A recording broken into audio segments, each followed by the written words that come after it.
नमस्कार, मैं हूं राजकिशोर।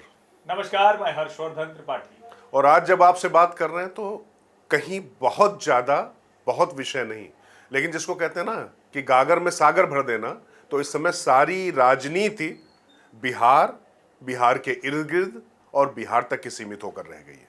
चर्चा भी उसी की है।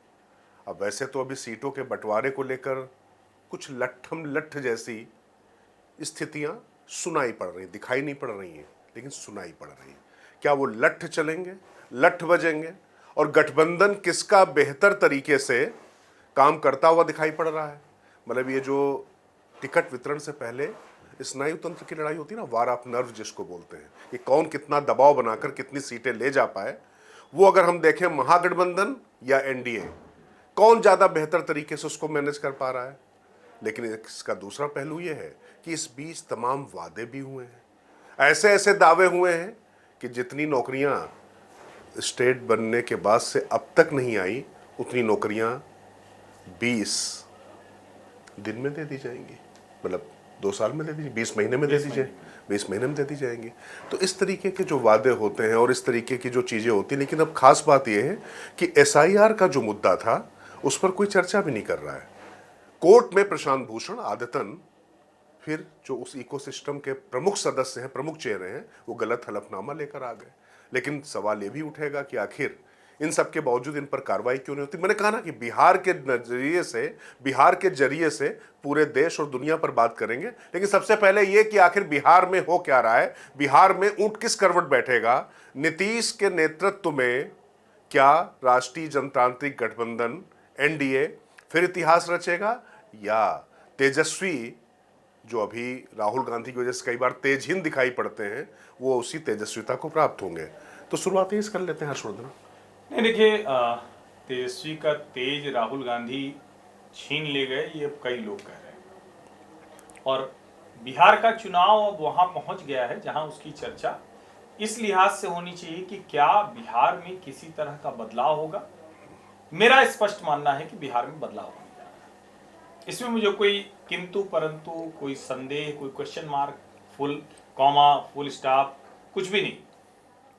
बिहार में बदलाव होने जा रहा है। अब वो बिहार में बदलाव होगा कैसे, ये बड़ा समझना जरूरी है। क्योंकि कई बार हम लोग ये कहते हैं ना, और देखिए, बिहार पिछले कुछ समय में जिस तरह से चर्चा का केंद्र रहा, तो उस चर्चा के केंद्र में अलग अलग वजहें आती रही। कभी कोई ये कहता है कि बिहार से पलायन इतना हो गया, दूसरा कहता है कि वो माइग्रेशन है, प्रवासन है। कभी कोई कहता है कि अपराध बहुत ज्यादा है, तो दूसरा कहता है कि भैया जंगल राज के समय में कितना था। कभी कोई कहता है कि उद्योग धंधे इतने क्यों नहीं आए कि लोग जाना बंद कर दें, तो लोग कहते हैं कि पहले क्या स्थिति। सवाल आता है कि प्रति व्यक्ति आय कितनी अभी है, क्यों नहीं इसकी दूसरे राज्यों तक हो पाई, तो बताया जाता है कि 2005 के पहले क्या स्थिति थी, अभी क्या है। यानी कुल मिलाकर बिहार में 20 और 15 सालों का तुलनात्मक अध्ययन सा चल रहा है। लेकिन क्या इससे बिहार का भला हो रहा है? क्या मुझे लगता है बिहार की जनता अब इससे ऊब चुकी है। अब आप ये सब बात सुन रहे होंगे तो आपको लग रहा हो कि अरे ये क्या हो गया। मतलब मुझे लग रहा है या सोतामा हतो नरोवना कुंजरो टाइप की बात आप कर रहे हैं, बस शंखनाद करने जा रहे हैं, वहीं पहुंच गए। चलिए ठीक है। देखिए, बदलाव निश्चित तौर पर होगा, लेकिन इस बार पार्टियों ने अगर अपने प्रत्याशी ठीक से चयन नहीं किए तो यकीन मानिए, चाहे जो पार्टी होगी उसको बड़ा नुकसान होने जा रहा है। बिहार की जनता एक बेहतर प्रत्याशी चाहती है, इसमें कोई संदेह नहीं कि एनडीए को अभी भी बहुत बढ़त है। इसमें कोई संदेह नहीं है कि नीतीश कुमार सरकार की जो नीतियां हैं, नीतीश कुमार सरकार ने जो 10,000 रुपए जीविका दीदियों के खाते में दिए हैं, या जो नई महिलाओं के खाते में दिए हैं, वो असर कर रहे हैं। इसमें भी कोई मतलब ऐसा कुछ नहीं है, संदेह जैसा नहीं है कि नरेंद्र मोदी का प्रभाव और नीतीश कुमार का प्रभाव वो महिलाओं में जाते ही बहुगुणित हो जाता है। इसमें भी कोई संदेह नहीं है कि जब हम 15 साल की तुलना 20 साल से करेंगे तो कोई मतलब एक दूसरे में कोई ऐसा कुछ है ही नहीं जिसकी तुलना की जा सके। लेकिन क्या बिहार को यहां रुक जाना चाहिए? क्या जिस बिहार में स्थिति यह है कि वहां का बच्चा नौकरी के लिए नहीं, और बिहार के नेता आपसे झूठ बोलते हैं, नौकरी के लिए नहीं, पढ़ने के लिए ही निकल जाता है। वहां के लोग जानते हैं कि अगर बच्चा यहां रह के पढ़ेगा तो आगे उसका जीवन भविष्य बहुत अच्छा नहीं होने वाला है। देश के हर राज्य में इसके लिए जाते हैं। और मैं अभी चूंकि संयोगवश अब चूंकि बिहार का चुनाव है, लेकिन संयोगवश में अभी वडोदरा, गुजरात में थे आप जी। वो सयाजी राव गायकवाड़ विश्वविद्यालय में था, और मुझे जिस संस्था ने बुलाया था तो वहाँ का institute of leadership and governance है, और स्टूडेंट एसोसिएशन ऑफ बिहार ने बुलाया था। आप सोचिए, गुजरात के सबसे बड़े विश्वविद्यालय में सर्वाधिक छात्रों की हिस्सेदारी है, तो वो कहाँ की है? गुजरात नहीं, बिहार की है। कमाल की बात यह है कि वो बच्चे निकलकर अच्छी अच्छी जगहों पर टीसीएस से लेकर और दुनिया भर की संस्थानों में काम कर रहे हैं, वो बिहार के हैं, लेकिन अब वो बिहार लौटते नहीं दिख रहे हैं। बड़ोदरा में, सूरत में, पुणे में, अहमदाबाद में, मुंबई में वहीं वो घर खरीद कर बस जाना चाह रहे हैं। यानी जो नेक्स्ट लेवल का मसला है वो बिहार के लोग इस बार तय करेंगे, और ये तय होगा। इसीलिए मैं कह रहा हूं कि देखिए, बदलाव तो होना इस बार तय है। उस बदलाव के साथ कौन अपने आप को तैयार कर रहा है, इसका एक तरह से कहें कि जनता को बताना होगा, और वो प्रत्याशी के तौर पर दिखेगा। अभी बिहार के लोग मतलब 3 स्टेशन वाली मेट्रो या कुछ ऐसा देख के वो खुश भले हो जाएं, लेकिन उनको पता है कि बहुत बड़ा सूरत हाल नहीं बदलने वाला है। आप सोचिए कि अपने घर की 3 बेटियों को एक बिहारी पिता वो भेज देता है पढ़ने के लिए गुजरात के किसी विश्वविद्यालय में। ऐसा संभव है क्या? अगर वहां कोई उपलब्धता होती, कोई स्थिति होती। और ये हम कहाँ कह रहे हैं? जहां हम कहते हैं कि ज्ञान का जो सागर था, ज्ञान की जो मूल बूंद थी, नालंदा, वहां के बारे में हम ये कह रहे हैं। बिल्कुल। तो बिहार पर जब हम बात करें, और इसीलिए आज चुनाव के पहले, चुनाव के नजरिए से भले बात करें, लेकिन इसकी बात करेंगे। अब जरा एक एक करके बात कर लेते हैं। वैसे तो एक बात पक्का समझिए कि खांचे बहुत हिलने वाले नहीं। झगड़ा भले करेंगे, कोई इधर से उधर नहीं जाएगा। एनडीए वाला भी, महागठबंधन वाला, बस एक है, क्योंकि भाई वो तो वीआईपी हैं, तो वीआईपी तो कहीं भी जा सकता है। मुकेश सहनी भाई जो वीआईपी है, सनाप मल्ला, वीआईपी को कहीं आपने देखा है कि जा रहा हो कोई रोक दे? नहीं रोकता ना। तो वीआईपी कहीं भी जा सकता है, बाकी लोग जहां हैं वहीं रहेंगे। नहीं, मैं इससे सहमत हूँ, लेकिन अब चूंकि आपने ज्ञान की और तमाम चीज़ों की बात कर दी है, तो मैं राजनीतिक पहलू पर आऊँ। लेकिन इस बात को तो कौन नहीं मानेगा। ठीक है, नालंदा विश्वविद्यालय कम से कम इंफ्रास्ट्रक्चर के लिहाज से जो एक पुरानी स्थिति है, और देखिए, नालंदा जब पूरी दुनिया में बना था, ज्ञान पुंज बना था, ज्ञान का केंद्र बना था, तो वो 1 दिन में 2 दिन में नहीं बना था, सदियां लगी थी।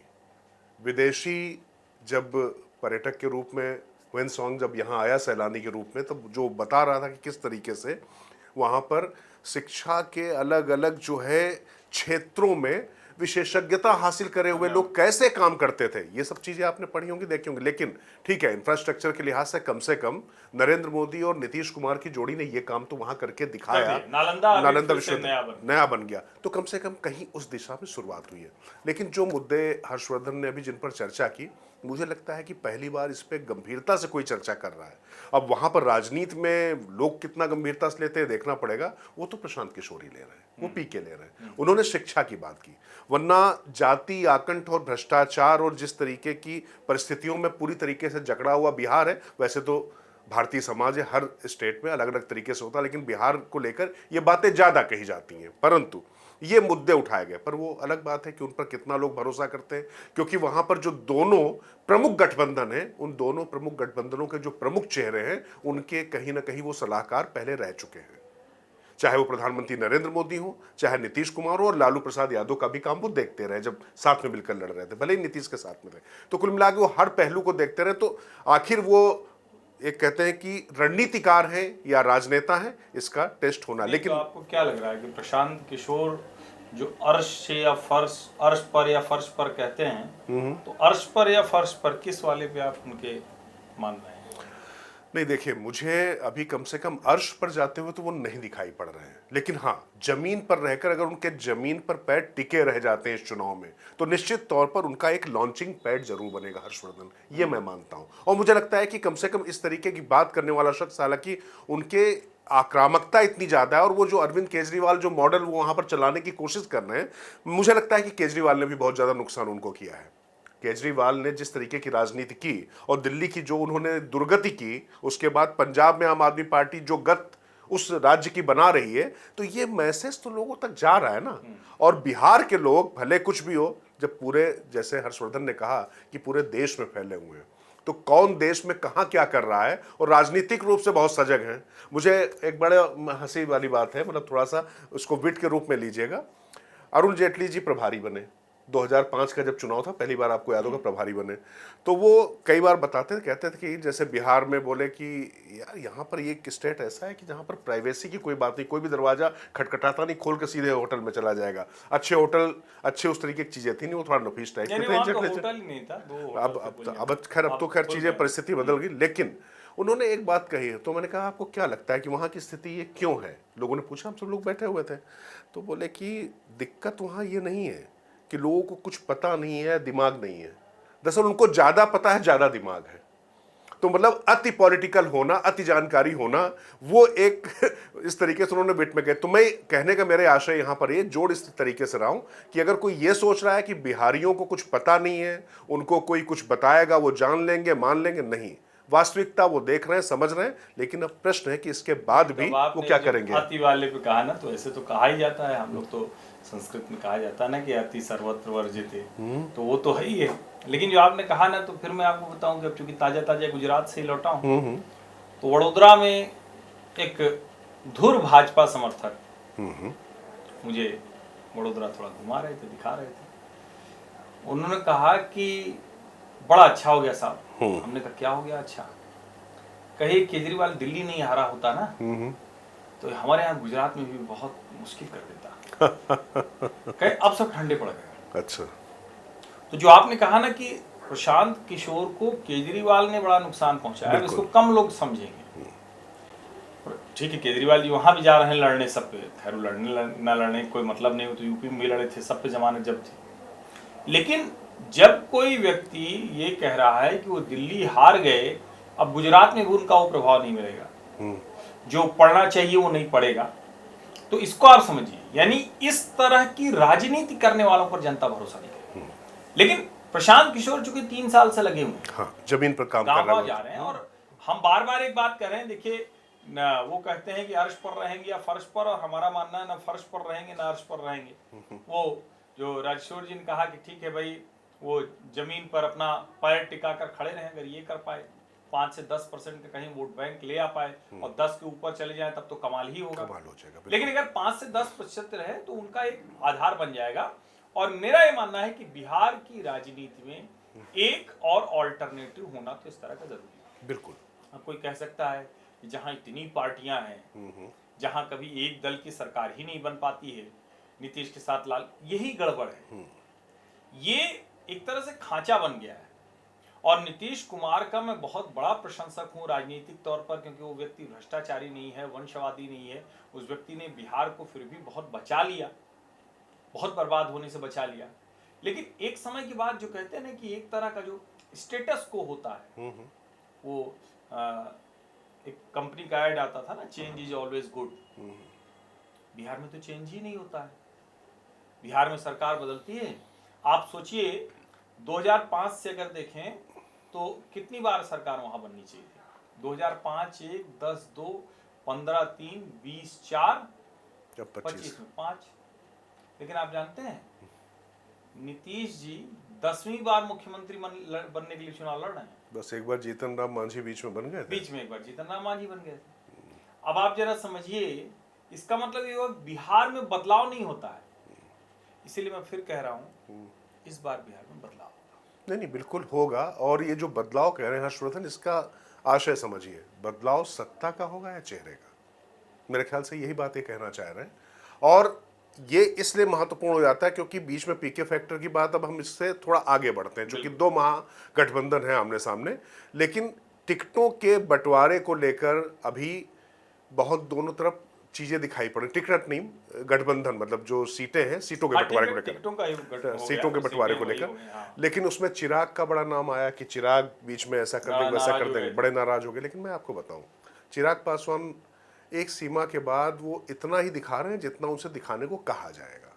अल्टीमेटली पशुपतनाथ पारस भी बैठे हुए हैं, 5 ही सांसद हैं, 3 ही सांसद तो इधर आने हैं। देखिए, राजनीति में थोड़ा समय आपको निर्मम तरीके से और खुलकर बात करनी पड़ती। हर सीट पे मानकर चलिए बहुत सारी सीटों पर उनका प्रभाव है, इसमें कोई दौर नहीं। 28 सीटें तो पिछली बार उन्होंने जेडीयू को हरवाई हैं, वो सीधे सीधे अंतर दिखाई पड़ता है।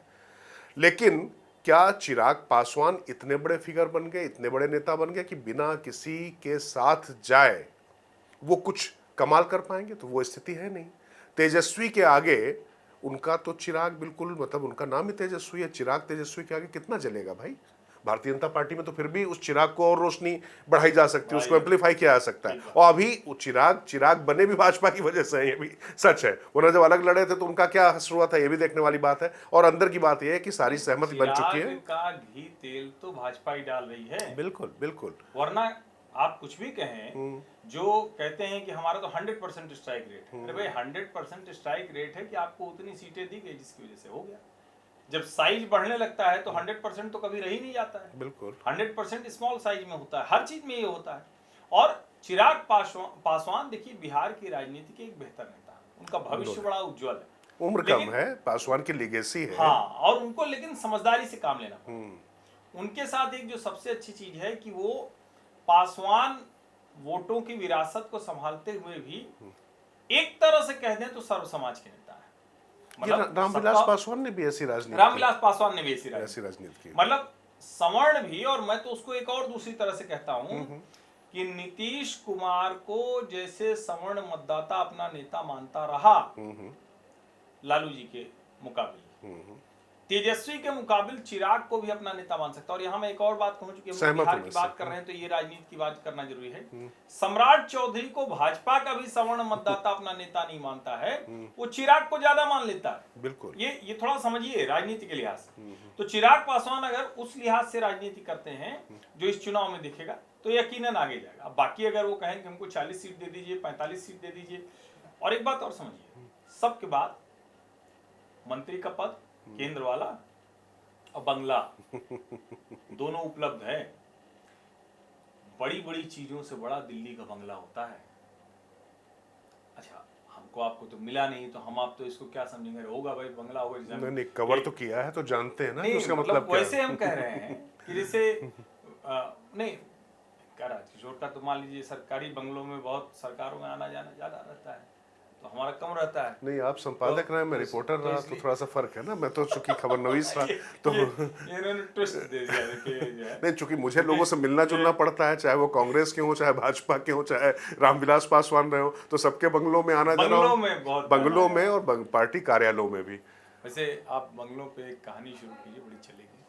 नहीं ठीक है, वो तो आपके साथ बैठे, कुछ बंगलों में तो आप भी गए हैं ऐसा बंगले की बात तो खैर वो एक महत्वपूर्ण है। और मुझे लगता है इसीलिए कि चिराग पासवान चाहे जो कुछ करें, जो राजकिशोर कह रहे हैं उसको ध्यान से सुनिए, बात लगभग सब तय है, सीटें तय है। एक कोशिश हर आदमी की होती है कि थोड़ा ज्यादा तो मिल जाए, थोड़ा ज्यादा तो मिल जाए। घर में बच्चा होता है, वो जान रहा है चलते चलते घर में माँ बाप उसको एक चम्मच और दे देते हैं। ऐसे ही समझिए आप।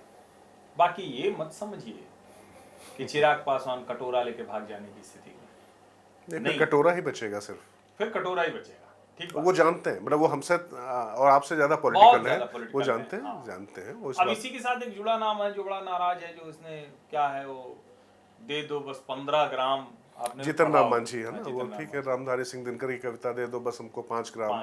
तो लेकिन खैर उसको तो वो ठीक है। लेकिन देखिए, जीतन राम मांझी हो चाहे कुशवाहा जी हो, ये सब लोग हैं, मुझे लगता है कि वहां पर सब सेटल है। और चिराग पासवान भी इसलिए ज्यादा बात कर पा रहे हैं क्योंकि उनको मालूम है कि इससे दिक्कत भारतीय जनता पार्टी को नहीं, जदयू को ज्यादा है।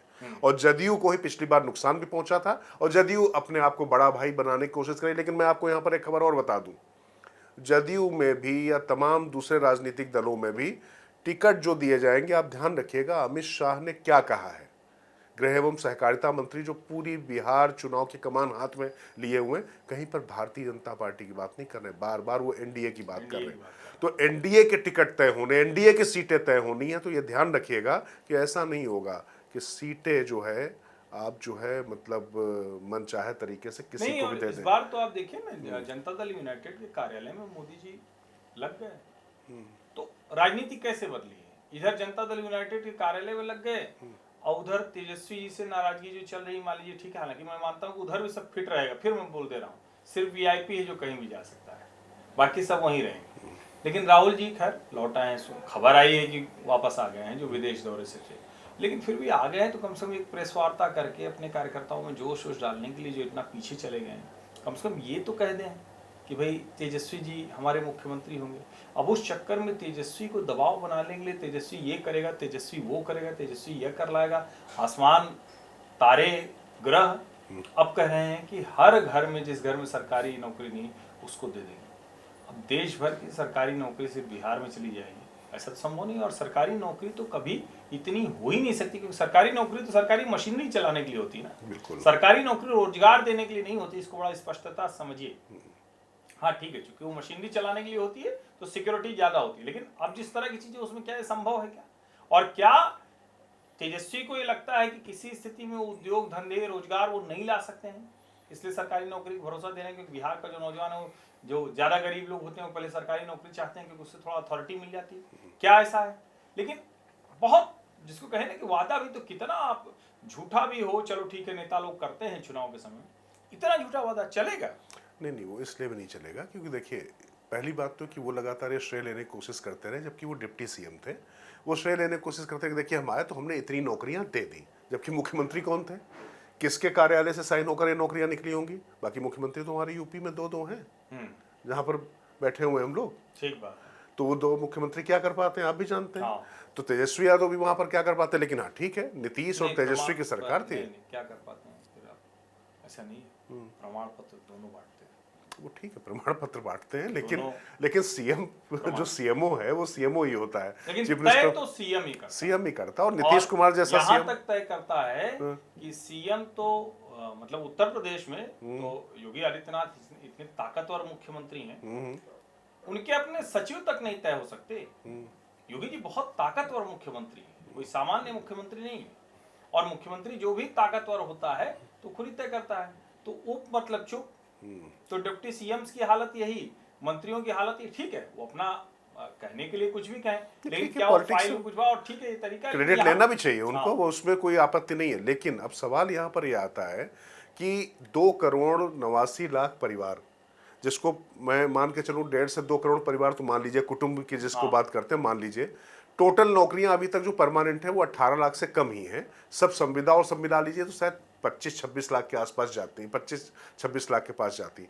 अब आप क्या कहना चाह रहे हैं कि 2.5 करोड़ नौकरियां आप दे देंगे? मतलब 13 करोड़ का जो वो परिवार है 2.5 करोड़ नौकरियां दे देंगे? यही दिखता है ना कि नेता लोग कुछ भी बोलते हैं, लेकिन इसका दूसरा पहलू ये है कि वो 10,000 वाली योजना इतना ऐसे डरा रही है कि उसमें आदमी कुछ भी मैं आपको कहानी बताऊं। उसे कल परसों मिलने आए कुछ कांग्रेस के लीडर्स थे, तो उन्होंने बताया कि हमारे पास 56 करीब सीटें होंगी, जिसमें 52 हम लड़ेंगे और 4 के आसपास जो है मतलब सीटें हमें देनी पड़ेंगी अपने सहयोगियों, क्योंकि तेजस्वी ने ये कह दिया लालू ने कि वो आप मैनेज करिए उन लोगों को, जो मुकेश सहनी वगैरह के बाद तो नहीं मिलेगा। नहीं, वो 56 से ऊपर नहीं है, 52 के करीब वो मानकर चलने की लड़ेंगे, ये माने। लेकिन उन्होंने एक बड़ी इंटरेस्टिंग बात की, उन्होंने कहा सीटें कितने जीतेंगे आप?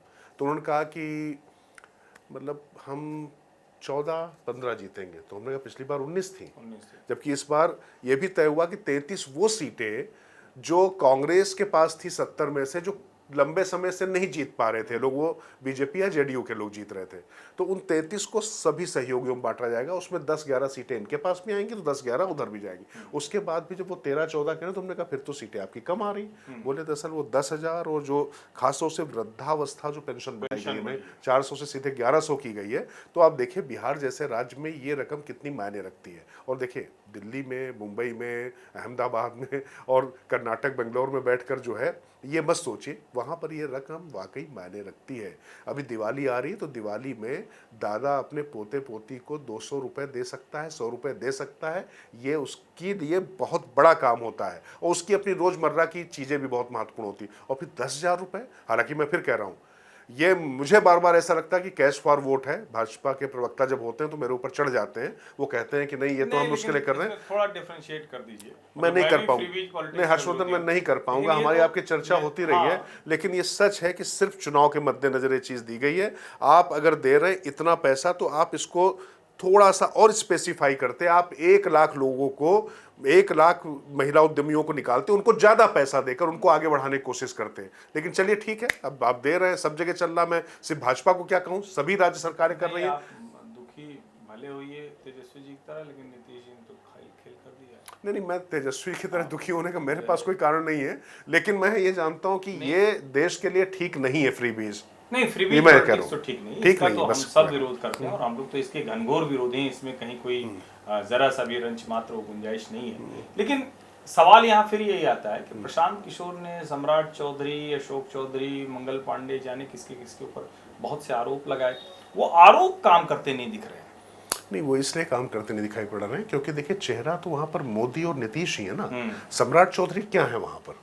आपको लगता है कि सम्राट चौधरी की बजाय जो है किसी को भी बना दीजिए? ध्यान से सुनिए, लेकिन कई बार हम तेजस्वी लोग मां चर्चा है, कर देखिए, रहे हैं। नवी हाँ, फेल ठीक बनाम है। नवी फेल की अगर हम बात हाँ। करेंगे तो वहां पर एक नवी फेल ही वहां पर भाग्य विधाता पार्टी के हैं। यहां पर सम्राट चौधरी सम्राट नहीं है।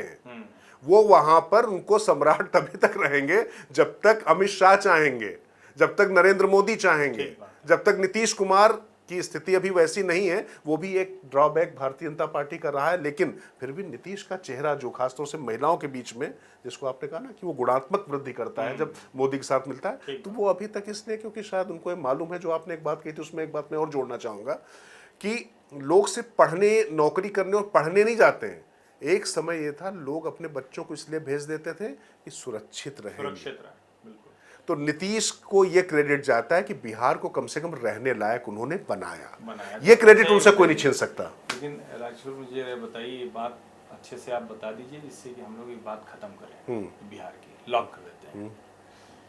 अब बिहार को नीतीश कुमार ने रहने लायक बना दिया, महिलाओं को इतना कुछ दे दिया, नरेंद्र मोदी सब कुछ कर रहे हैं, ठीक है, सम्राट कौन बनेंगे, कौन क्या होगा, सब कुछ बात चर्चा हो रही है, दुनिया भर के लोग अलग अलग चौधरी बने जा रहे हैं। सवाल यहाँ है कि नीतीश की बेटवा अपने बेटवा का भी न कर पाए, नीतीश का बेटवा क्या करेगा? तो ये जो बात हो रही, कई लोग कह रहे हैं कि आप बार बार कह रहे हैं, जिसे मैं बार बार कह रहा हूँ कि नीतीश कुमार अब मुख्यमंत्री नहीं बने। कई लोग कहते हैं कि ऐसा होगा नहीं, फिर नीतीश का वोटर कहाँ है? नीतीश का वोटर नीतीश के साथ रहेगा, बीजेपी के साथ रहेगा। नीतीश के बेटवा का भी तो मसला है, निशांत, वो दिख नहीं रहा है, लेकिन आप नजर रखिए कि किस सीट से वो आएगा। और मेरा बड़ा स्पष्ट मानना है कि भारतीय जनता पार्टी ने इसको लगभग तय कर रखा है और भारतीय जनता पार्टी के लिए आदर्श स्थिति होगी। उधर तो खूब चिल्ला चिल्ली हो रही है कि भाई हमको उप मुख्यमंत्री, हमको उप मुख्यमंत्री। जैसे मुकेश सहनी को अभी अगर भाजपा कह दे कि भाई उप मुख्यमंत्री बना देंगे तो मुकेश सहनी इधर वीआईपी होकर चले जाएंगे, तो वीआईपी कहीं भी जा सकते हैं। लेकिन मेरी जो समझ कहती है कि भाजपा एक रणनीति पर काम कर रही है। हो सकता है कि तुरंत उसके लिए न चिराग तैयार हो, लेकिन भारतीय जनता पार्टी के लिए नीतीश कुमार के बेटे अगर होंगे तो जाहिर है वो कुर्मी है, चिराग पासवान है, और अगर भारतीय जनता पार्टी भी एक किसी पिछड़े समाज के व्यक्ति को लाती है या अगर वो अगड़े समाज के भी व्यक्ति को लाती है तो ये कॉम्बो बड़ा जबरदस्त होगा। क्योंकि बीजेपी के ये नहीं होगी कि 20 साल वाली राजनीति से शुरू, बीजेपी चाहेगी कि यहां से अगले 20 साल की राजनीति हो। तेजस्वी अपनी अगले 20 साल की राजनीति चाहेंगे। अब ये जरा इसको समझिए, और इसीलिए मुझे लगता है कि ये जो चुनाव होने जा रहा है ये बदलाव का चुनाव होगा, और जब बदलाव का चुनाव होता है लैंडस्लाइड होता है। नहीं, बिल्कुल ये होता है। और मुझे लगता है कि देखिए, कुल मिला के मैं फिर कह रहा हूँ कि जो 10,000 रुपये और जो तमाम चीज़ें दी गई उसका असर वहाँ दिखाई पड़ रहा है, और इससे तमाम लोग पस्त हैं। खासतौर से विरोधियों के हौसले काफ़ी पस्त हैं भारतीय जनता पार्टी के जो है, वो साफ साफ दिखाई पड़ा जिनसे बात हो रही। लेकिन अब सवाल ये है कि टिकटों का वितरण, जो शुरू में कहा था ना, कौन कैसे टिकट दे रहा, जो बदलाव की बात हो रही ना, बदलाव सिर्फ सत्ता का नहीं होता है, बदलाव चेहरों का होता है। उबन हो जाती है, लगातार एंटी इनकम्बेंसी आपकी विधायकों और मंत्रियों के खिलाफ भी हो जाती है। और मुझे लगता है कि निशांत जिनकी बात कर रहे हैं, निश्चित तौर पर वो चुनाव लड़ेंगे। ये मैसेज दिया जाए, क्योंकि नीतीश कुमार की लेगेसी जेडीयू में संभालने के लिए कोई तैयार नहीं है, उसको संभालना भारतीय जनता पार्टी को ही पड़ेगा, बीजेपी को ही संभालना पड़ेगा, क्योंकि वो इस तरीके से आपस में जेल हो रहे हैं। और क्योंकि लोगों को बड़ी उम्मीद थी कि नीतीश फिर पलटी मार देंगे, ये कर देंगे, वो कर देंगे, लेकिन वो स्थितियां अब बची नहीं। बिहार की राजनीति उससे बहुत अलग जा चुकी है। कई बार जो कहा जाता है ना, बीजेपी में कोई नेता नहीं है, तो इसका एक लाभ है, नीतीश का किसी से कोई वैसा टेंशन नहीं है। नीतीश कुमार की पार्टी में कोई नेता नहीं, तो बीजेपी को लाभ है कि ठीक है भाई, उनका बेटा आएगा तो सीधे मुख्यमंत्री तो बनेगा नहीं, उप मुख्यमंत्री बनेगा। तो एक तरह से कहें कि इस समीकरण की चर्चा कम होती है, और मैं ये मानता हूं कि यही वाला समीकरण सबसे बेहतर जाता दिखता है। दूसरा क्या है कि जब आप चुनाव नतीजों की तरफ जाएंगे तो ये जो 243 में 122 उससे आगे का मामला होगा इस बार। इस बार ऐसा नहीं होगा कि एकदम कट टू कट हो जाएगा, 5 सीट से 7 सीट से 10 सीट से कोई बदले।